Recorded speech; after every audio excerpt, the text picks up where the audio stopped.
मित्र, startup failure होण्याचे मुख्य दोन कारण आज आपण पाहणार आहोत. नंबर 1, को फाउंडर मधील भांडण.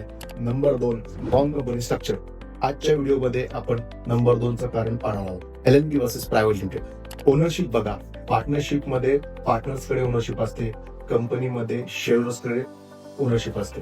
लायबिलिटी सर्वात महत्वाचा फॅक्टर आहे. लायबिलिटी दोन्ही केसमध्ये सेम असते. जर तुम्हाला लॉस झाला तर तो लॉस तुमच्या पर्सनल असेट पर्यंत तुम्हाला अटॅच होत नाही. LLP केसमध्ये सुद्धा आणि PVTच्या केसमध्ये सुद्धा. Number 3, audit. LLP मध्ये 40 लाखाच्या वर जर टर्नओव्हर गेला तर तुम्हाला LLP ऍक्ट अंतर्गत ऑडिट करणं गरजेचं आहे आणि प्रायव्हेट लिमिटेड मध्ये इरेस्पेक्टिव्ह ऑफ द लिमिट तुम्हाला ऑडिट करणं गरजेचं आहे. Tax rate.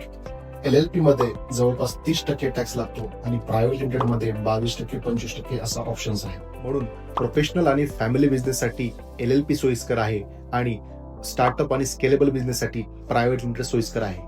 कुठलाही डिसिजन घेण्या अगोदर हा व्हिडिओ नक्की सेव्ह करा. धन्यवाद.